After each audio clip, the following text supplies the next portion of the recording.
Salut et bienvenue cette vidéo qui est la première depuis un petit moment parce qu'en fait j'ai eu énormément de boulot le mois dernier. J'ai même dû suivre une formation aux États-Unis là sur une semaine, ça a été vraiment intense. Le truc cool c'est que j'ai pu me libérer les 2 derniers jours, donc j'ai pu aller à Universal, au parc d'attractions et à Cap Canaveral. J'ai essayé d'en faire un vlog. Je sais pas trop ce que ça va donner là. J'ai déchargé les images sur l'ordi. Il va falloir que je joue un petit peu parce que mon truc c'est plutôt la critique de cinéma hein. Et là je sais pas vraiment ce que ça va donner en vlog. Bon, en tout cas, j'essaierai de faire quelque chose parce qu'il y a quand même eu des trucs qui étaient assez sympas. Donc, pour ce retour, je voudrais vous parler de la planète des singes, Suprématie, qui, à l'inverse de pas mal de monde, je l'ai pas trouvé si terrible que ça. Alors, avant de commencer la critique, je voudrais un petit peu revenir sur les 2 premiers, faire un petit peu résumé. Alors, on a commencé avec Origine, on avait un chercheur qui essayait de trouver un remède contre Alzheimer, donc pour le coup il faisait des tests sur les chimpanzés, et un des effets secondaires de ce remède c'était que ça rendait les chimpanzés, les singes intelligents.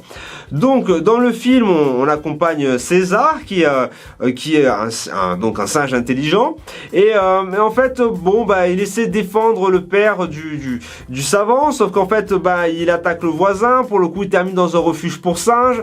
Là il est pas vraiment dans son élément, donc il arrive quand même à se faire la malle. Il va récupérer le virus, le rétrovirus là, qui rend justement les chimpanzés, enfin les singes intelligents. Il va rendre ses collègues de cellules intelligents. Pour le coup ils vont se barrer, puis après une épique bataille là contre les forces de l'ordre sur le Golden Gate. Ils arrivent à s'enfuir dans la forêt où ils devraient vivre normalement très heureux. Le seul hic, c'est que à la fin du film, on découvre que justement cet agent pathogène, ce rétrovirus qui est utilisé donc pour combattre Alzheimer et qui rend les singes intelligents, il a un effet secondaire sur les humains, c'est qu'en fait il est mortel. Donc il y a une immense épidémie qui commence à la fin du premier film, et on commence le deuxième film une dizaine d'années plus tard. On a quelques groupes d'humains qui sont en train de survivre. Et l'un de ces groupes a besoin de réparer un barrage qui va leur assurer une certaine quantité d'électricité, sauf que ce barrage se trouve sur la terre des chimpanzés. Donc, ça crée des tensions au sein de la tribu, en particulier avec Kuba qui s'arrange pour commencer une guerre avec les humains. Ce que César est profondément contre, mais bon, le mal est fait. Et donc, quand on commence le 3e film, donc celui-là maintenant, on retrouve les chimpanzés et les humains qui essaient de les attaquer. Donc là, ça va générer une série d'événements qui vont donner suite à ce que l'on va voir dans le film. Alors le film a évidemment plusieurs gros points forts, et le premier d'entre eux c'est les effets spéciaux, c'est-à-dire que vraiment honnêtement quand les 2 premiers étaient déjà bien sympas quoi, mais alors celui-là quoi, vraiment ils ont mis la barre au niveau ninja quoi, là putain c'est époustouflant quoi. On a vraiment l'impression de voir de vrais singes évoluer à l'écran. C'est incroyable, vraiment c'est hallucinant le truc qu'ils ont fait quoi. La photographie est également superbe. Les cadrages, les lumières ont vraiment été très travaillés et ça se voit. C'est un film qui est très agréable à regarder. Et il est desservi par une musique qui est vraiment bien, et c'est important parce que il y a quand même de nombreuses scènes où en fait on voit des singes qui sont en train de parler en langage des signes, donc quelque part si la musique était chiante, ça casserait un petit peu le délire, alors que là non pas du tout, elle supporte vraiment très bien le film. Le film est également rythmé, donc on s'ennuie pas, il n'y a pas vraiment de temps mort, il n'y a pas ces longues scènes de description que l'on rencontre parfois, il y en a une ou deux, mais je veux dire c'est pas pesant, donc de ce côté-là ils ont vraiment réussi le truc quoi. Je veux dire, en fait au niveau de la réalisation ils ont vraiment fait un film exceptionnel quoi. Là de ce côté-là ils ont vraiment assuré 100%. Donc c'est super, si tout est si beau, qu'est-ce que j'ai pas aimé? Ça commence avec des petits détails, comme par exemple le fait de te coller un putain de gorille de 200 kg sur le dos d'un pauvre cheval quoi. C'est-à-dire que un gorille mâle adulte ça fait entre 150 et 300 kg. Un cheval, au max, ça te porte 30% de son poids, sachant que ça pèse entre 450 et 600 kg. Donc si tu prends un cheval moyen de 500 kg, je veux dire, il va porter au maximum 150 kg. Donc si tu lui colles un putain de gorille de 200 kg sur le dos, le bestiau, il va pas te courir joyeusement au milieu des plaines de je sais pas trop quel pays. Non, il va être là comme un con plié en deux sur le sol. Donc ça, c'est un peu agaçant. Après, on a aussi un problème du soldat con. C'est-à-dire qu'il y a un moment dans le film, je vais pas trop vous en dire là maintenant, je reviendrai dans la partie spoiler, mais en fait, on a un moment dans le film où on a un soldat qui est bené. Il est nul, je veux dire, c'est du niveau Alien Covenant, quoi. Si vous avez vu ma critique sur Alien Covenant, vous avez compris que le truc, c'est vraiment ras des pâquerettes, quoi. Hein. Et puis en plus, il y a ce soldat-là qui est vraiment... qui est ahurissant de bêtises, mais les autres aussi, ils sont pas mieux. Hein. Là, j'en dirai plus dans la partie spoiler. Et enfin, même si les effets spéciaux sont particulièrement exceptionnels, je trouve que Andy Serkis, ils l'ont carrément sous-exploité. Alors, pour ceux qui ne le savent pas, Serkis, c'est quand même le mec qui nous a fait Smeagol dans Le Seigneur des Anneaux, donc c'est quelqu'un qui a quand même un jeu assez étendu. Il nous a quand même fait de la joie, il nous a fait de la peur, il nous a fait de la colère, il nous a fait de l'envie. Enfin, je veux dire, c'est un très bon acteur en lui, en soi-même, quoi. Je veux dire, c'est vraiment un très bon acteur. Sauf que là, basiquement, ses expressions, c'est César, pas content. César, pas content. César, un peu moins pas content. Mais ça s'arrête là. Voilà, c'est-à-dire qu'il fait la gueule tout le film. C'est-à-dire qu'il change pas d'attitude. Donc ça, j'ai trouvé que c'était un petit peu dommage qu'ils n'ont pas suffisamment exploité les talents de cet acteur. Mais bon, ça c'est ennuyeux, mais bon, c'est pas non plus la mort, quoi. Mais ce qui m'a vraiment le plus dérangé dans le film, c'est deux choses. Premièrement, c'est une vision extrêmement négative de l'humanité. Alors, en soi, ça ne me dérange pas de trouver ça dans un film si c'est travaillé, mais là, ça n'est pas le cas. Là, c'est gratuit et simpliste, quoi. C'est juste rabaisser l'humanité pour rabaisser l'humanité. C'est-à-dire que l'élément principal que l'on va rencontrer dans tout le film, c'est un petit peu la peur. Donc, sauf que la peur, c'est un sentiment complexe. C'est-à-dire que ça nous fait commettre les pires atrocités, mais c'est aussi à travers la peur que naît le courage. Si vous n'avez pas peur, il n'y a pas de courage.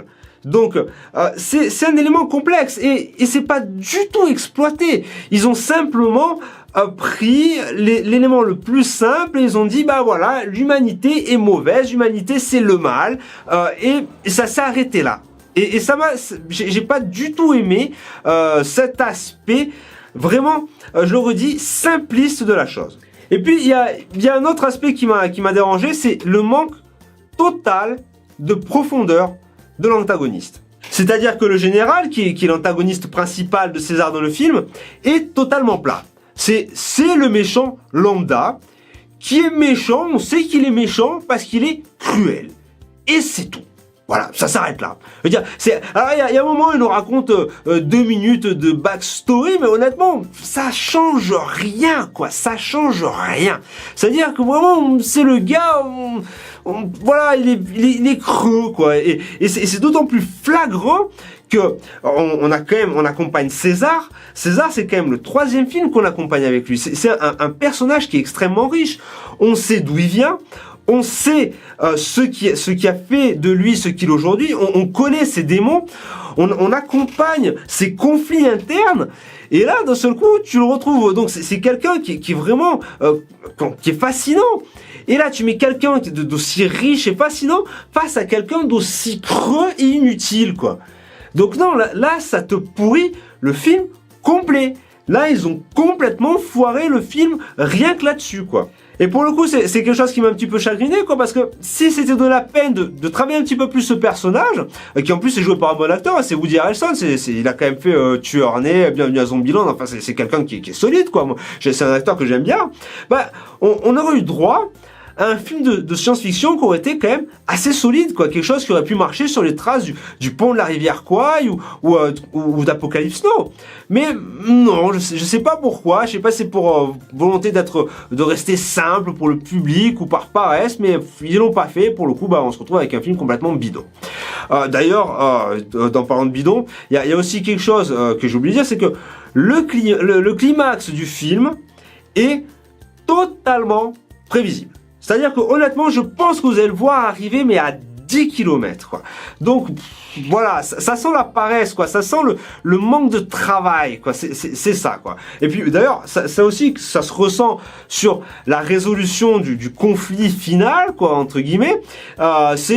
Qui est d'une simplicité, je veux dire, absolument ahurissante. Mais surtout, c'est un cliché, quoi. honnêtement, quand j'ai regardé ça, je crois, j'ai pas cru une seconde qu'ils avaient eu le courage de faire ça, de terminer le film comme ça, quoi. Enfin, je parle pas de la fin, hein, je parle vraiment du truc qui est au milieu, quoi. Donc là, honnêtement, c'est nul. Enfin, vraiment, j'ai trouvé ça nul, quoi. Bref, pour toutes ces raisons, je lui donnerai un C, parce que c'est un film qui a un bon divertissement, qui est agréable à voir visuellement, mais honnêtement qui manque cruellement de travail, quoi, de fond, quoi. C'est voilà, puis il laisse sur sa fin.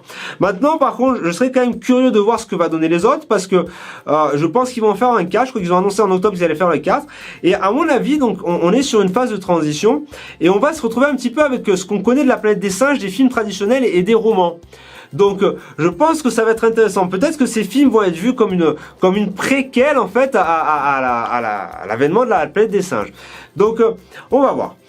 Comme d'hab, écoutez, j'espère que vous avez aimé la vidéo. Si c'est le cas, laissez-moi un petit pouce bleu. Si c'est pas le cas, dites-moi ce que vous avez pas aimé. Puis surtout, dites-moi ce que vous avez pensé du film. Parce qu'apparemment, beaucoup de monde l'a aimé. Et je pense que je fais peut-être pas partie de la majorité des gens à pas l'avoir trouvé si cool que ça, quoi. Maintenant, je passe à la partie spoiler.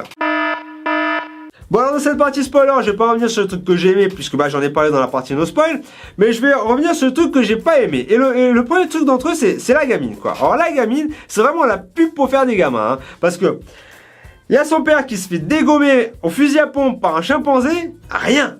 Pas une larme, hein. Je veux dire, alors, regarde, papa, il est mort, hein. Je veux dire, par contre, t'as un gorille qu'elle connaît depuis 2 jours qui va faire une putain de fleur. Je veux dire, il se fait ouvrir. Qu'est-ce qu'elle fait? Elle chale comme une madeleine, quoi. Attends, là, t'as son père qui a déserté l'armée, qui s'est battu pour lui filer à bouffer pendant, je sais pas, 15 ans ou 10 ans ou 12 ans, là. Je veux dire, elle a rien à péter, le vieux, il est mort, hein. Par contre, le gorille qui a offert la fleur, alors là, c'est le drame de sa vie.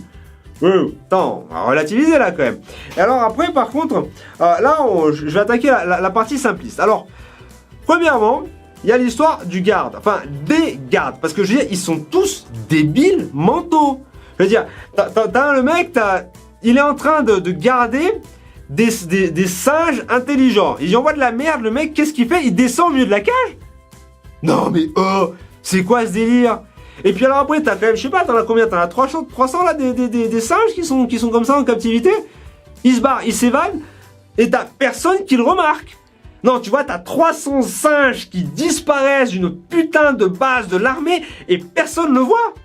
Mais d'un autre côté, tu vas me dire, c'est quand même, ça correspond bien à la psychologie, parce que je veux dire, c'est les mecs qui sont en train de préparer une bataille gigantesque contre une autre armée, et donc, pour s'assurer la victoire, qu'est-ce qu'ils font? Ils te mettent un putain de réservoir de combustible en plein milieu du jardin. Je veux dire, le truc, c'est la cible de choix pour tout exploser par les putains d'hélicos ennemis. Je veux dire, mais c'est du n'importe quoi. Sans déconner. Je veux dire, tu fous pas ce putain de réservoir d'essence en plein milieu de ton jardin quand tu vas faire la guerre, quoi. Non, enfin, là, faut arrêter, quoi. Mais, voilà, c'est tout ça, en fait, c'est quoi? C'est des éléments scénaristiques, de facilité, voilà. C'est comme l'histoire de l'avalanche, quoi, voilà, qu'est-ce qu'on fait? Allez, on fout une avalanche, ça simplifie la chose. C'est vraiment le problème de ce film, c'est, comme je disais, il y a trop de choses qui sont simples, quoi. Ils sont trop simplifiés, les scénaristes ne se sont pas, à mon avis, assez creuser la tête pour essayer de faire quelque chose d'intelligent et qui aurait plu aux spectateurs et qui aurait vraiment propulsé ce film au rang de, je sais pas, enfin, ils auraient vraiment pu faire un très bon film, quoi. Bon écoutez, voilà, comme j'ai déjà dit, si vous aimez la vidéo, lâchez-moi un petit pouce bleu, n'oubliez pas de vous inscrire au canal, et puis surtout, le plus important, c'est dites-moi ce que vous avez pensé du film, pourquoi vous l'avez aimé, pourquoi vous l'avez pas aimé, et puis voilà, quoi. Allez, amusez-vous bien.